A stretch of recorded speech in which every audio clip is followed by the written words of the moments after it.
The villagers of Kralith Prime had many words for Marcus Chun, and none of them were kind. Monster. Abomination. The cursed one. They whispered these names in the marketplace, carved them into the wooden posts outside his dwelling, and taught their children to spit when his shadow crossed their path. Marcus had stopped caring about the names years ago. What did it matter what primitive colonists thought of him? He was different. His augmented body, his cybernetic enhancements, his refusal to die when he should have. All of it marked him as something other than human in their eyes. The radiation incident that had forced the modifications had saved his life, but cost him his place among his own kind that he lived on the outskirts now, in the scorched lands where nothing grew and nobody dared to venture. His shelter was a patchwork of salvaged ship parts and corrugated metal, but it kept out the acid rains and the creatures that prowled at night. It was enough, until the night he found her. The crash site was still smoking when Marcus arrived, drawn by the streak of fire across the purple-tinged sky. The escape pod had gouged a trench 50 meters long through the crystalline sand, its hull cracked open like an egg. He approached cautiously, his enhanced vision scanning for threats, his tactical readouts analyzing the wreckage. Most of the pod systems were dead. Life support had failed. Whatever had been inside was almost certainly. A sound stopped him. Soft. Fragile. Impossible. Crying. Marcus moved faster, his augmented limbs carrying him to the pod's interior in seconds. There, nestled in an emergency crash seat meant for someone 3 times her size, was a child. Her skin was a soft lavender, marked with bioluminescent patterns that pulsed weakly with each labored breath. Her arms hung limply at her sides. Her large, dark eyes, too large for her small face, tracked him with a mixture of fear and desperate hope. She couldn't have been more than 6 years old, by human standards. Please, she whispered in broken standard, her translator clearly damaged. Please, help. Marcus's tactical readouts screamed warnings. Unknown species. Possible contamination. Unknown hostile intent. His logical mind cataloged a dozen reasons to walk away. Instead, he reached out with surprisingly gentle hands and lifted her from the wreckage. I've got you, he said softly. You're safe now. The child's name was Zyra, or as close as his tongue could manage the melodic syllables of her native language. She was Velen, from a species Marcus had only encountered in xenobiology databases. Her people were peaceful traders, known for their artistic achievements and diplomatic prowess.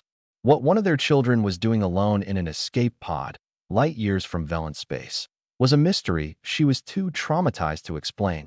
She had 3 broken ribs, a fractured arm, severe dehydration, and a concussion.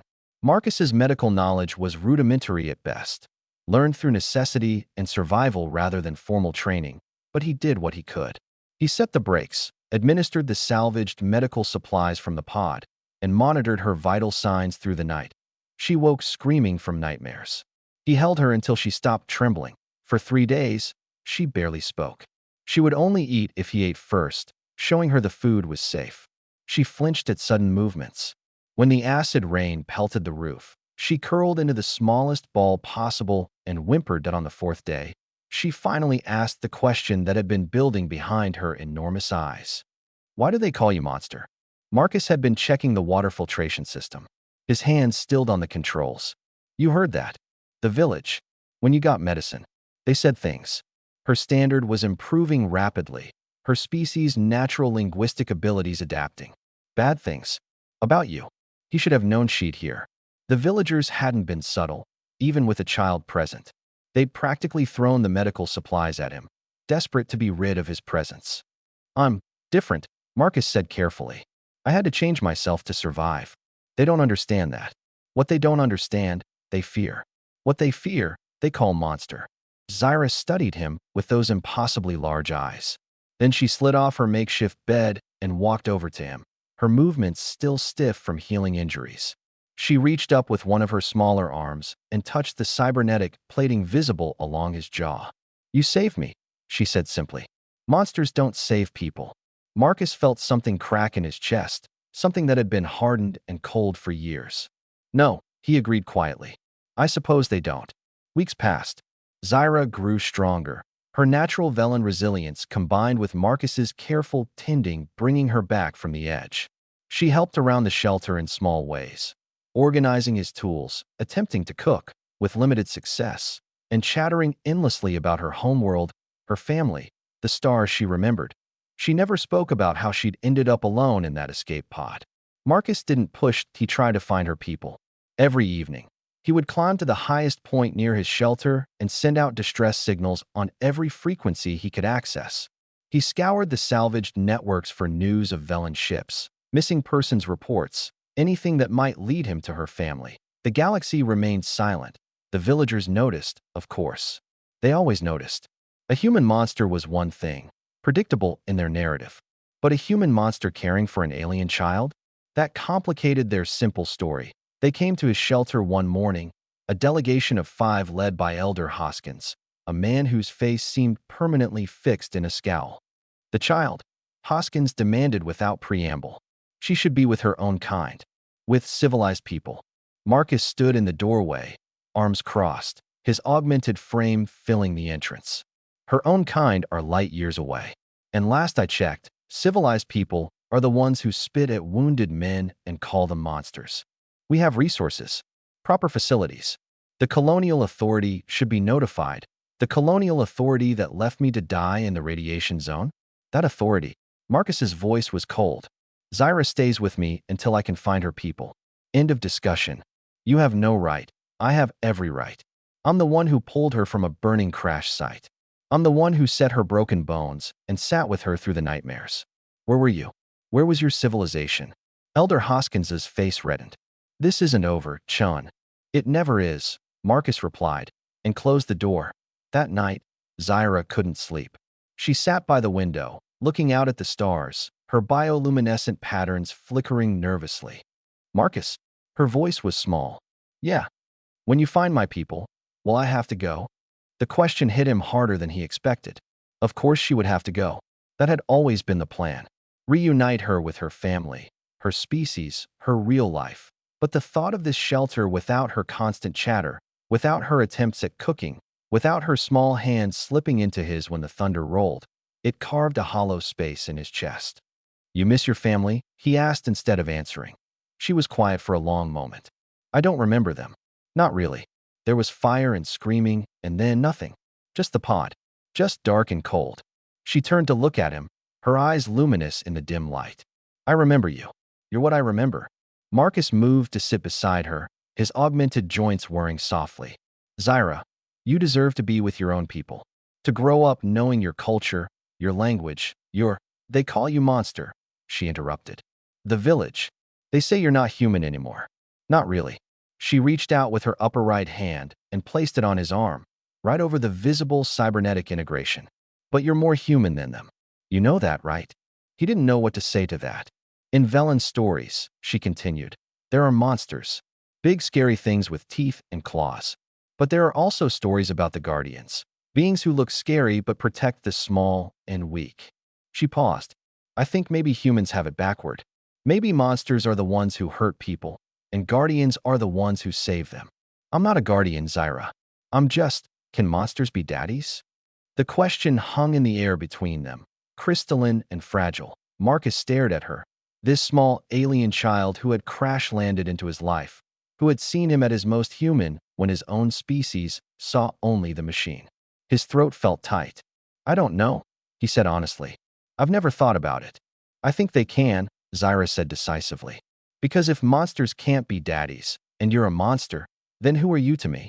It was a child's logic, simple and devastating. Who am I to you? Marcus repeated softly. Zyra smiled, her patterns glowing brighter. You're my daddy. Obviously. 3 months later, a Velen diplomatic vessel entered orbit around Kralith Prime. Marcus had finally gotten through to someone who cared, someone who had been searching desperately for survivors of a pirate raid on a civilian transport. Zyra had been one of 20 children aboard. She was the only survivor. The Velen diplomats were kind, professional, and deeply moved by Marcus's care for one of their own. They offered him rewards, recognition, a place of honor in Velen society. He turned it all down. He only wanted one thing. You wish to adopt her? Ambassador Thelquin asked, his 4 arms gesturing in surprise. A human, adopting a Velen child? This is unprecedented. I'm aware, Marcus said. But she has no living family. No one's searching for her. And he struggled for words. She sees me. Not the augmentations, not the monster. Just me. The ambassador studied him for a long moment. Then he looked at Zyra, who had been standing quietly beside Marcus, all four of her hands clutching one of his augmented arms. Child, the ambassador said gently, switching to Velen. Would you like to come with us? We can find you a proper Velen family, teach you your heritage. I have a family, Zyra replied in standard, her voice clear and certain. I have a daddy. He saved me. He took care of me. The village calls him Monster, but I call him Daddy. The ambassador's patterns shifted through colors Marcus's enhanced vision could barely process. Surprise, respect, something that might have been amusement. Very well, he said finally. The Velen consensus recognizes this adoption. Marcus Chun, you are hereby recognized as the legal guardian of Zyra Velnoth, with all rights and responsibilities therein. He paused. Though I suspect you already knew all about those responsibilities. Marcus looked down at Zyra, at her beaming face and glowing patterns. Yeah, he said softly. I think I do. The villagers never did understand. To them, Marcus remained the monster on the edge of their settlement, even more inexplicable now with an alien child at his side. They whispered new stories, darker ones, about what he must have done to earn the loyalty of the strange alien girl. Marcus didn't care. He'd stopped caring about their stories long ago. What mattered was the laughter that filled his shelter now. The way Zyra had turned his Spartan dwelling into something resembling a home, with drawings pinned to the walls and her collection of interesting rocks lined up on every available surface. The way she insisted on helping with repairs, even when her help consisted mostly of handing him the wrong tools and asking endless questions. The way she called him Daddy and meant it point one evening, as they sat watching the sunset. Kralith Prime's twin sons painting the sky in shades of amber and violet. Zyra leaned against his side. Daddy, yeah. Do you think the village will ever stop calling you Monster? Marcus considered the question. In the distance, he could see the lights of the settlement coming on, one by one. People who would never understand him, never accept him, never see past the augmentations to the man beneath. Probably not, he said honestly. Good, Zyra said firmly. Good. She nodded, her patterns pulsing with satisfaction. Because if they ever start calling you not Monster, it means they've stopped being afraid. And if they stop being afraid, they might stop ignoring all the other people they call monsters. All the other people who are different. She looked up at him. Sometimes monsters need to exist so that other people can look at themselves and realize they're the scary ones. Marcus felt that crack in his chest widen, warmth flooding through the cold spaces that had lived there for years. This strange, brilliant, impossibly wise child had given him more than a purpose. She'd given him perspective. When did you get so smart? He asked. I've always been smart, she replied matter-of-factly. You just weren't paying attention. He laughed, the sound rusty but genuine. Fair enough. They sat in comfortable silence as the stars began to appear, bright points against the darkening sky. Somewhere out there were the villagers, telling their stories about the monster on the hill. Somewhere out there was the galaxy that had forgotten both of them. But here, in this moment, with his daughter pressed against his side and the gentle hum of his augmented heart keeping steady time, Marcus Chun was not a monster, he was simply a father, and that was enough.